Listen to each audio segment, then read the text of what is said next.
Hello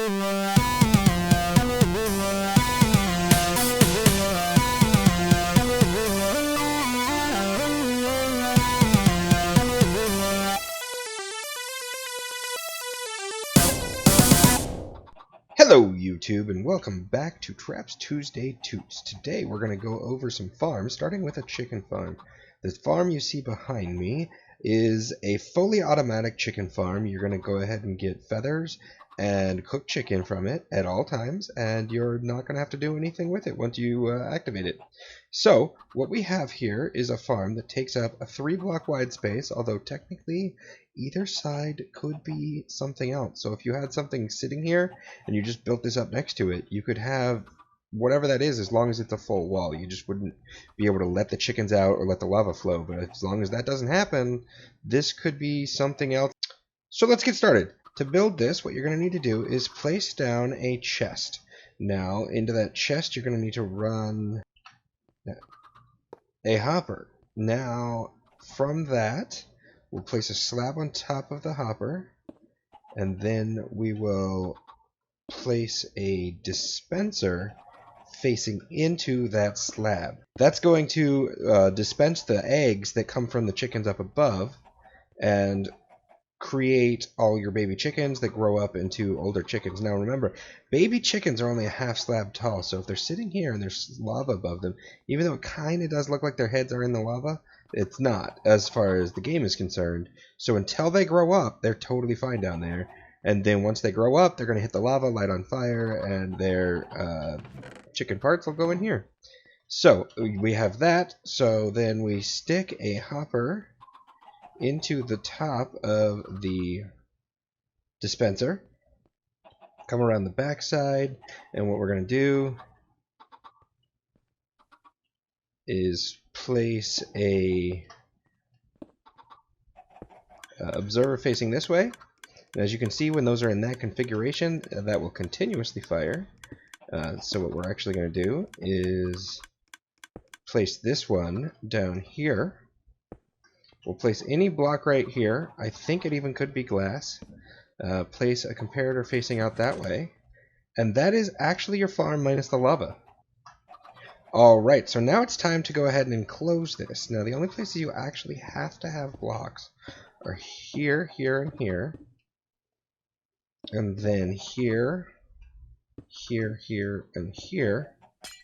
And then I recommend, at least to start, that you have blocks here, because that's going to help you get the chickens in here. However, you could get rid of these 4 blocks, but you will need a block here in the end.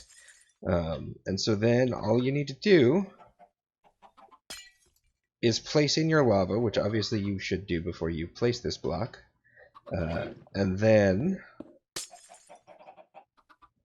place in some chickens. Now obviously you're going to have to use regular eggs or lure them in somehow to get the chickens in here. Because I'm in creative, I'm just going to spawn in some chickens, and we'll just get a bunch of them in there. I wouldn't do too many chickens up here because A, it will make it fill up really fast, and B, it will cause lag on the server, but that is up to you. Now down here, this either needs to be glass, a stair block facing this direction, or this direction, or a slab facing this direction, because you need to make sure you're containing these chickens and that this chest can open. Now if you run this funnel off to some other place, then you don't have to worry about that, and this could just be a full block. But if you have your chest output right here, you will want this to be a slab, a stair, or glass, and it needs to be blocking the chickens in here. So if you put the stair facing, say,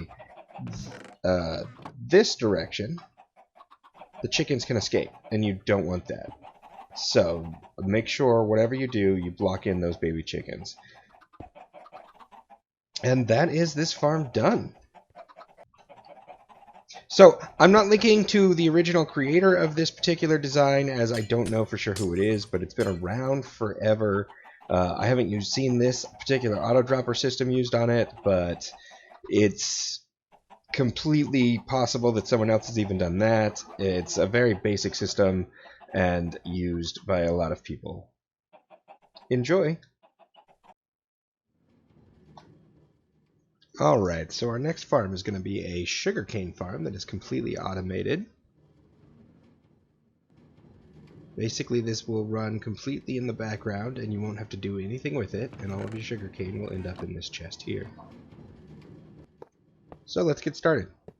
Go ahead and place 2 blocks and then place a row of blocks. This is where your minecart is going to travel across. This can actually be as long as you want. Go ahead and place a redstone block and then place powered rails across the top. Obviously you'll need more redstone blocks if you go too long in this direction.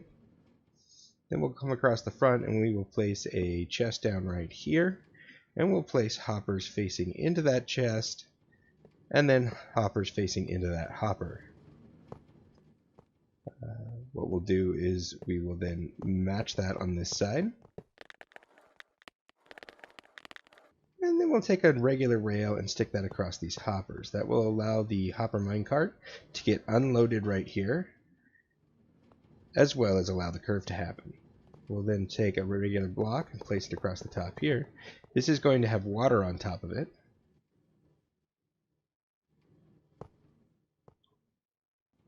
We'll now take out our dirt blocks and we will place them on top of the rails. This is where our sugarcane is actually going to go. Cap off the end here, as we need to fill this with water. And then we will go ahead and fill this with water now. And then we'll cap off that water with another row of blocks.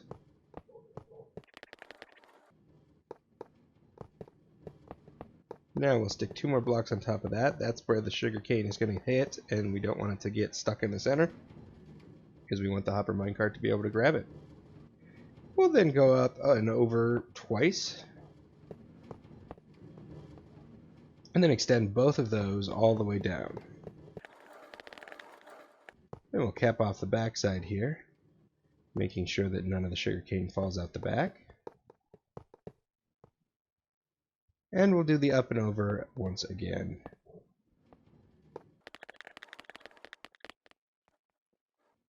Alright, now it's time for some redstone. We'll place a redstone dust line on the outside edge here on both sides. We will then come in here with some regular pistons, making sure they're not sticky pistons, and we will place them all the way along here. And then duplicate that on this side. Then we'll come across the top here and place some observers facing into the sugarcane all the way across. What this is going to do is anytime any of the sugarcane grows up to a full height of 3, this entire row, or at least what's within range of the observer, will have the pistons fire, breaking those blocks, allowing the hopper minecart that's traveling below the system to pick up any of that. Then that hopper minecart will run over the hoppers at the end and collect all the materials. Now, if you replace this top row with either glowstone or sea lanterns or jack-o'-lantern, something that emits light, you're going to make sure that nothing spawns in here. So I do recommend doing that. Alright, and that there is done except for the sugarcane itself. So that is how you build this farm. Pretty simple, pretty easy.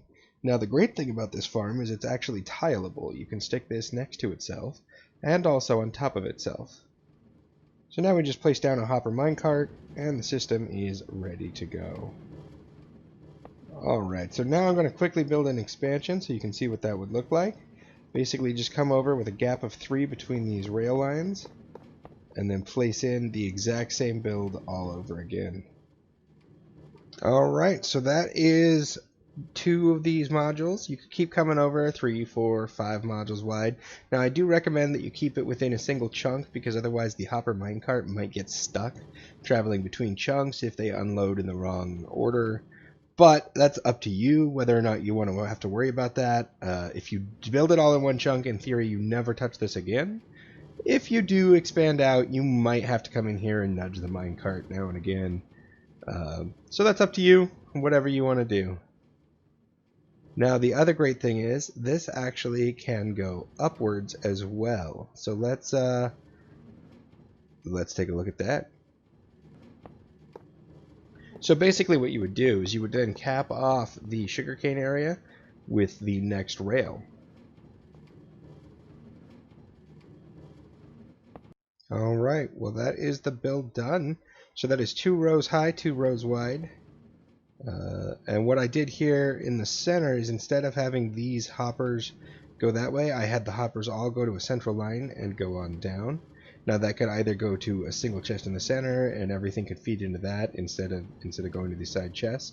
Or what I did on the Brocraft server is I had those all feed into a auto dropper, which then sent it into an item elevator that went upwards and sent it to the surface, because I actually built this entire thing underground on the Brocraft server. But whatever you want to do is totally fine. Unfortunately, I ran out of time, so this is going to have to be all the farms that I go over today. We'll try to hit up some more farms next week. But thanks for watching, and have a good one. And remember, folks, don't get trapped without me. Bye-bye.